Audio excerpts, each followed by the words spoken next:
Hey guys, how are you? You know, it's been a while. It's been a bit. How are you, my homicidal homies? Yeah. Are you killing it? Because look at me, I'm killing it. So our next perpetrator, our next serial killer, goes by the name of Richard Chase. He is also known as the Dracula Killer, the Vampire of Sacramento, and the Vampire Killer. He was known after a 4-day blood binge. So yeah. So his early life, he was born on May 23rd, 1950, to an abusive father. Look at the patterns, guys. Look at the patterns. A strict mom as well. He became an alcoholic by the time he was a teenager, and by then he had started mutilating, killing animals, and fire starting. Patterns. So these are all known behaviors in young serial killers. So he had many girlfriends, but he could not remain sexually aroused in their relationships because of his lack of attraction to females. So psychiatrists believe that the root of his problems, a lot of his problems, were actually his repressed anger from his childhood and his mental illness. They believe it was schizophrenia. He were taking later in life anti-schizophrenic medication and antidepressants. So, yeah. So he had an aversion to conventional sex. He could not get aroused unless there were violent acts committed, like killing animals and necrophilia. Necrophilia is the attraction to dead bodies. So in his early adulthood, however, he moved into his mother's house, where he then accused her of trying to poison him, to kill him. I guess I don't really know why he did that. It's weird, but he was then forced to move out by his parents, and he had gained his own housing, where he began to capture, kill, and disembowel animals and eat the disembowelments raw. He then would put in traits of the animal into the blender and make smoothies for himself, where I believed he was preventing his heart from shrinking and killing him, I guess, from drinking that. So later on, when he was 25, he was institutionalized. In 1975, he was involuntarily committed to a mental institution after attempting to inject himself with rabbit's blood, where he contracted blood poisoning. He escaped from that institution. And was apprehended again at his mother's house. Then he was sent to a ward for the criminally insane. I mean, come on, this is literally the recipe for a serial killer, and they're literally overlooking it, which is stupid. So he would share with staff about fantasies of killing rabbits. So he was once found with blood around his mouth. He had ended up trying to grab birds from the barred windows that he had. He snapped 2 birds' necks, I believe, and he put it around his mouth. And so the staff began to call him Dracula, hence the Dracula Killer. He had a battery of treatments involving psychotropic drugs. He was then deemed no longer a danger to society and was released a year later in 1976 in recognizance of his parents. So basically that means his parents were in control of him. So his mother started weaning him off the prescription that the ward had given him.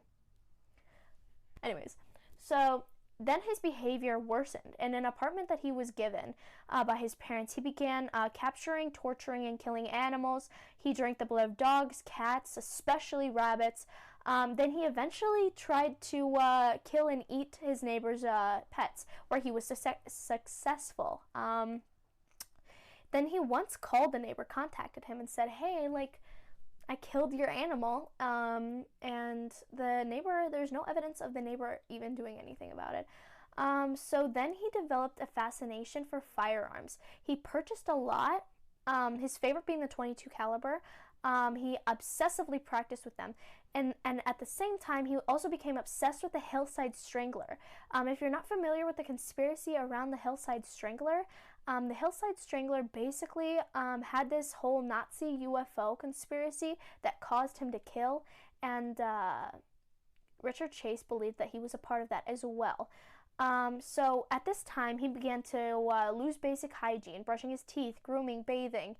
He stopped eating, dropping his weight to 145 pounds, significantly less than where he started. So the first murder occurred 2 days after he had fired the shots into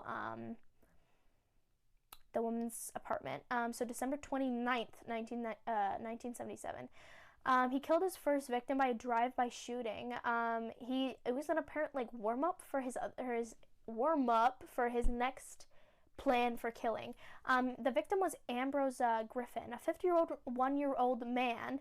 He was an engineer and a father of two, who was helping his wife bring in groceries. And his son had reported to see around their East Sacramento neighborhood a man with a .22 caliber rifle. That same week. So that happened to be the neighbor's rifle. It was then pulled into ballistics and said to have not been the weapon, but it was determined as the .22 caliber that had fired into the woman's home 2 days earlier. The second murder happened 13 days, barely, after the first one.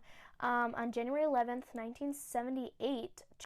2 weeks later, he attempted to enter the home of another woman, but finding that her doors were locked. He then later told detectives that he believed that a locked door meant that he was not welcome, and an open door meant that he was invited inside. He then encouraged a woman later on that day, Nancy Holden, with whom he attended high school with, to get a ride from her, but she was incredibly frightened by his appearance, so she said no. He went down the street where he broke into the home of a married couple, stole some of their valuables. So then the couple came home. Chase was still in the house, and the husband attacked him, but Chase escaped. Chase continued to enter homes until he came across the home of David. He entered the home of David and Theresa Whalen. David was at work, but Theresa was 3 months pregnant and was in the middle of taking out the garbage, and thus had left her front door unlocked. Chase had surprised her in the home, shot her 3 times, once in the hand, a defensive wound, if you will, and then twice in the head, killing her. It was the same gun used to kill Ambrose Griffin. So he was completely and utterly obsessed with that .22 caliber gun. So this would be considered feticide in some cases, but considering the fact that she was 3 months pregnant, some places will consider it not feticide. Yeah. So then Chase then dragged her body to the bedroom and sexually assaulted her post-mortem, hence the necrophilia. He had mutilated the body. He then and then leaving her there. The murder of Theresa Whalen occurred on January 21st, and this murder occurred on January 23rd. So this is the third and the last murders, because this was 4 victims, which also is a qualification of a mass murder, as it was 4 victims. He entered the home of 38-year-old Evelyn Maroth, who was babysitting 22-month-old nephew, David, Evelyn's 6-year-old son, Jason, and Dan Meredith, a neighbor who had come over to check on Evelyn. Evelyn was in the bath while Dan watched the children. He went into the front hallway when Chase entered the home, and was shot in the head at point blank range, with his, again, .22 caliber handgun, killing him. And Chase then stole Dan's wallet and keys. Jason ran to his mother's bedroom, where Chase had fatally shot him twice in the head. Then entered the bedroom and fatally shot her once in the head. He then sexually assaulted the body, and drank the blood from her. He stabbed her at least half a dozen times. The knife ending up to penetrate a lot of her organs, including her uterus. A 6-year-old girl who's playing with Jason Maroth, one of the victims of the murder, knocked on the door, startling Chase. He ended up fleeing the residence. The neighbor broke into the Maroth home after the 6-year-old girl had alerted them the incident. He discovered the bodies and contacted the authorities. Upon entering the home, police discovered that Chase had left perfect handprints and perfect imprints of the soles of his shoes in Evelyn's blood. Chase, meanwhile, took David's corpse with him, finally disposing of the body nearby a church. So the apprehension was in 1979. Chase stood trial on 6 counts of murder. In order to avoid the death penalty, the defense tried to have Chase found guilty of second-degree murder, which would only result in a life sentence. He was facing death. I already said that. Their cases hinged on Chase's mental illness history and the lack of the planning of the crimes, evidence that it wasn't premeditated.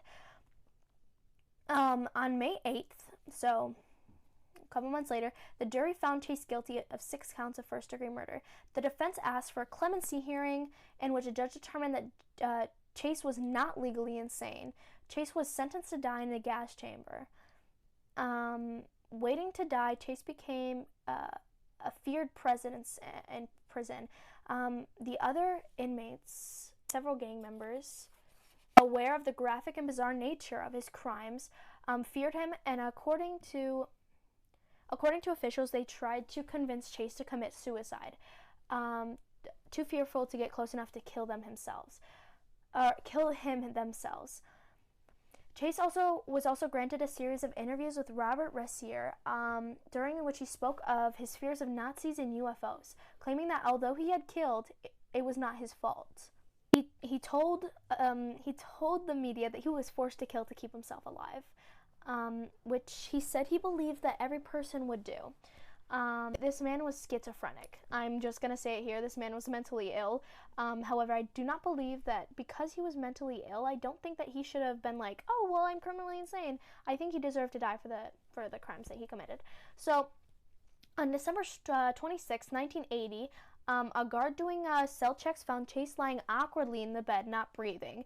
An autopsy determined that Chase had committed suicide with antidepressants that he had been prescribed by a prison doctor because he was mentally ill, that he had been saving up for the past few weeks. So, sentenced to death. So, yeah. That's it. I mean, it's kind of gory. I want to say this now. Sorry, but life's life. Thanks for listening. You're cool. Okay.